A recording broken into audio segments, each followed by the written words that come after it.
Chapter 6. The Accident. "Oh, dear me!" exclaimed Clem. They were all on the cars, the early train, going home. The governess, a middle-aged person who looked after the younger Horne children, and who was going in to her sister's to pass the night, taking care of the party. "Now I've got to sit up till all hours when I get home, to get my lessons." Polly Pepper gave a comfortable little wriggle under her coat. "Isn't it nice Mamsie makes me get my lessons the first thing before I play?" she said to herself, for about the 50th time.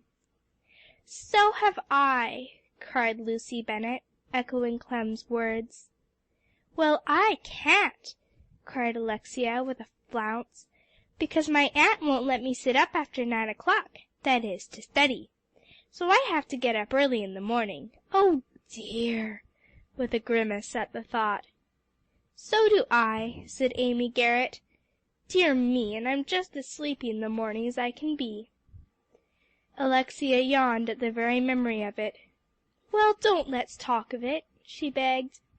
"Seems as if Miss Salisbury's eyes were all over me now." "I have Miss Anstice tomorrow," said Amy, "and it's the day for her black silk gown." "Horrors!" exclaimed Alexia, and "How do you know she'll wear the black silk gown tomorrow, Amy?" from the other girls. "Because she said Professor Mills from the Institute is to be there tomorrow," said Amy. "He gives the art lecture to our class. And you know the black silk gown will surely go on." "There's no help for you, you poor child," cried Alexia, exulting that she never would be gathered into Miss Anstice's class, and that she just hated art and all that sort of thing, despite the efforts of Miss Salisbury's younger sister to get her interested. "Yes, that black silk gown will surely be there. Look out now, Amy, all you girls will catch it." "Oh, I know it," said Amy with a sigh. "How I do wish I'd never got into that class." "Well, you know I told you," said Alexia provokingly. "You'd much better have taken my advice and kept out of her clutches." "I wish I had," mourned Amy again. "How Miss Anstice can be so horrid! She isn't a bit like Miss Salisbury," said Alexia. "I don't see—" "She isn't horrid," began Polly. "Oh, Polly!" "Well, not always," said Polly. "Well, she is anyway when she has company, and gets on that black silk gown, just as stiff and cross and perky and horrid as can be." "She wants you all to show off good," said Alexia. "Well, I'm glad I'm not in any of her old classes. I just dote on Miss Salisbury." "Oh, Alexia, you worry the life out of her almost," said Sally. "Can't help if I do," said Alexia sweetly. "I'm very fond of her. And as for Mademoiselle, she's a dear. Oh, I love Mademoiselle, too." "Well, she doesn't love you," cried Clem viciously. "Dear me! Fancy one of the teachers being fond of Alexia!" "Oh, you needn't laugh," said Alexia composedly, as the girls giggled. "Every single one of those teachers would feel dreadfully if I left that school. They would, really, and cry their eyes out." "And tear their hair, I suppose," said Clem scornfully. "Yes, and tear their—why, what in this world are we stopping for?" cried Alexia in one breath. So everybody else wondered, as the train gradually slackened speed and came to a standstill. Everybody who was going into town, or the theatre or opera, began to look impatient at once. "Oh dear!" cried the girls who were going to sit up to study. "Now isn't this just as hateful as it can be?" "I don't care," said Alexia, settling comfortably back, "because I can't study much anyway, so I'd just as soon sit on this old train an hour." "Oh, Alexia!" exclaimed Polly in dismay, with her heart full at the thought of Mamsie's distress, and that of dear Grandpapa and Jasper. Phronsie would be abed anyway by the time the early train was in, so she couldn't worry. But all the others— "Oh dear me!" she gasped. "Don't look so, Polly," said Alexia. "We'll start pretty soon, I guess." The governess, Miss Baker, came over from the opposite seat to stand in the aisle. "I think we'll start soon," she said, but her eyes looked worried. "What is it? Oh, Miss Baker, what is the reason we're stopping?" cried 2 or 3 of the girls. "I don't know," said the governess. A man, coming in from outside, where a lot of gentlemen were pouring out of the cars to investigate, furnished the information. "Driving wheel broken," he said, being sparing of words. "Oh, can't we go out to see?" cried Alexia, hopping out of her seat. "Come on!" And she was prancing down the aisle. "No, indeed," said Miss Baker, in displeasure. "And do you come directly back," she commanded. "Oh, dear me," grumbled Alexia to Sally, who had tumbled out after her. "She's worse than Miss Anstice. Stiff, precise old thing." She came slowly back. "That a young lady under my care," said Miss Baker, lifting her black gloves in amazement, "should so far forget herself as to want to run out on that track with a lot of men. I am astonished." "There's a girl out there," said Alexia, sinking into her seat crossly, and peering over Polly Pepper's head. "And there's another," proclaimed Sally, triumphantly. "Well, if they've forgotten themselves so far as to go out there under such circumstances, I shall not let any young lady in my care do it," said Miss Baker, emphatically.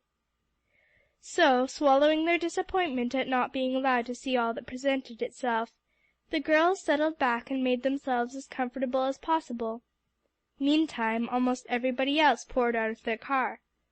But it seemed to Polly Pepper as if she never could keep still in all this world, and she clasped her hands tightly together and hoped nobody would speak to her just yet. "Polly," Alexia gave a little push as she leaned over, "isn't it perfectly dreadful to be mewed up here in this way? Say, Polly, do talk." "Go right away, Alexia." Polly gave a little flounce and sat quite straight. "Oh, dear me!" exclaimed Alexia in astonishment, and falling back. "And I wish you would let me alone," cried Polly, quite aghast at herself, but unable to stop. "Oh, dear me!" Alexia kept saying quite faintly, and rolling her eyes. "Well, I'm glad Polly has made you behave for once," said Clem, who never could forgive Alexia for getting Polly so much to herself. Alexia stopped saying, "Oh, dear me," and sat quite still. Just then Polly turned and saw her face.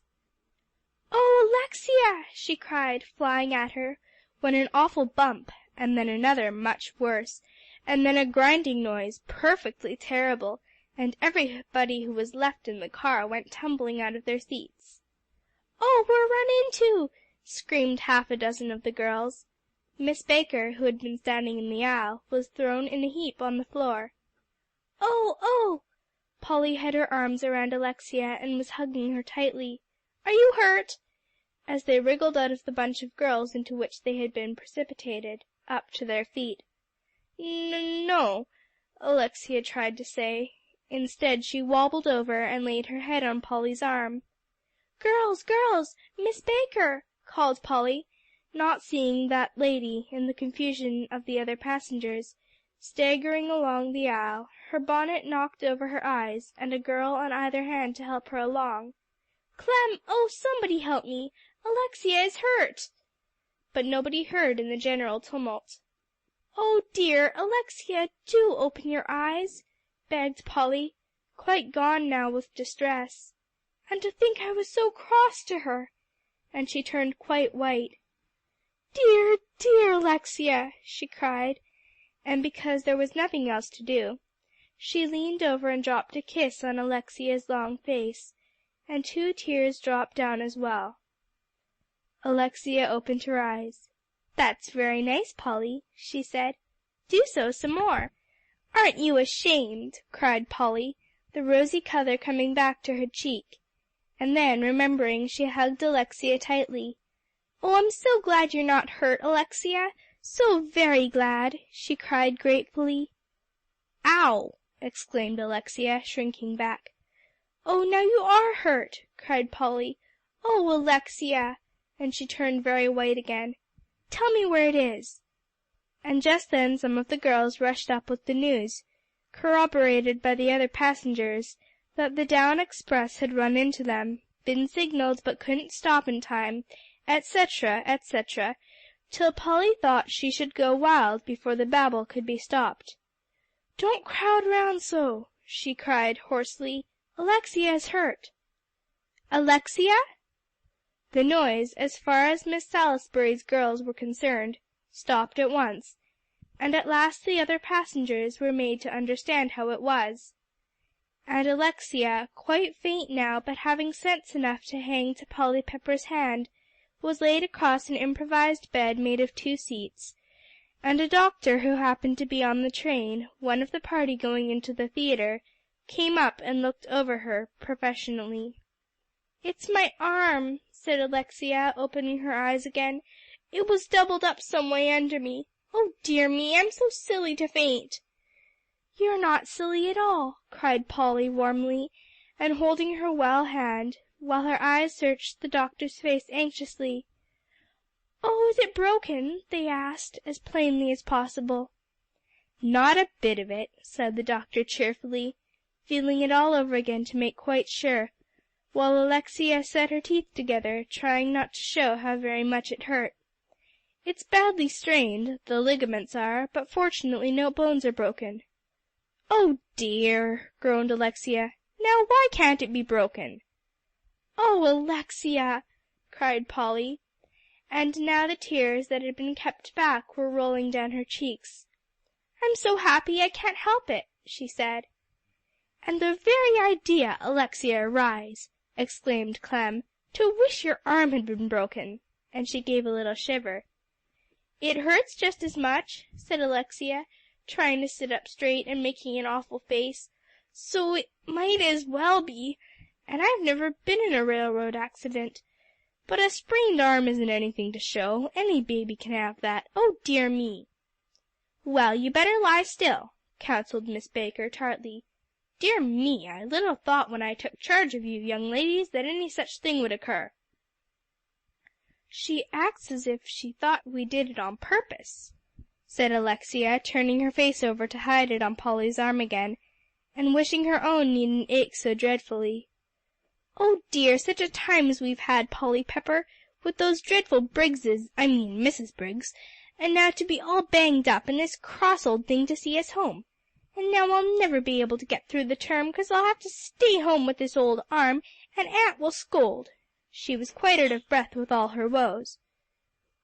"Oh, yes, you will," cried Polly reassuringly. "I'll run over every day and study with you, Alexia, and you'll soon be all well again. Don't try to talk now, dear," and she patted the poor cheeks, and smoothed her hair. All the while she was trying to keep down the worry over the home circle, who would be thrown into the greatest distress, she knew, if news of the accident should reach their ears. "Can't somebody telephone them?" she cried. "Oh, Miss Baker," the doctor had rushed off to other possible sufferers, "and tell them no one is hurt, I mean seriously?"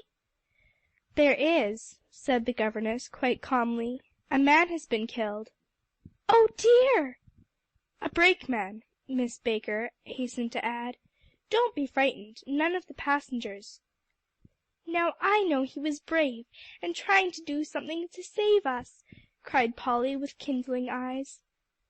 "Yes," said a passenger, coming up to their group. "He was running back with a lantern to signal the train, and he slipped and fell, and the express went over him. But it stopped just in time for us." "Oh, the poor, poor man!" Polly was quite gone by this time, and Alexia forgot her pain in trying to comfort her. "But suppose he had children!" cried Polly. "Just suppose it, Alexia."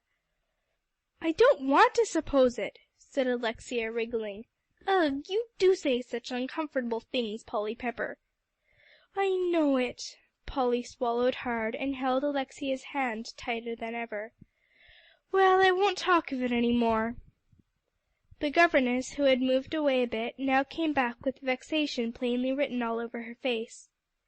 "I must go and see if there isn't some way to get a message to Grandpapa King, Alexia," said Polly. I'll be back as soon as I can." She dropped a kiss on the nearest cheek. "Don't be gone long," begged Alexia. "I will go with you," said the governess, stepping off after her. "Very well," said Polly, going swiftly down the aisle, to see below the car steps a crowd of passengers all in a tumult, and vociferating angrily. In the midst of them, Polly saw the face of the doctor who had just fixed Alexia's arm. "Oh, sir!" she began. He looked up and caught sight of the brown eyes. "Is the little girl worse?" and he sprang over toward her. Polly, not stopping to think how furious Alexia would be, who was quite the tallest of their set, to be designated as a little girl, made haste to say, "Oh, no, sir, but oh, could you tell me how to let my grandpapa and my mother know we are safe? Could you, sir?" Poor Polly, who had held up so bravely, was clasping her hands tightly together, and the brown eyes were full of tears.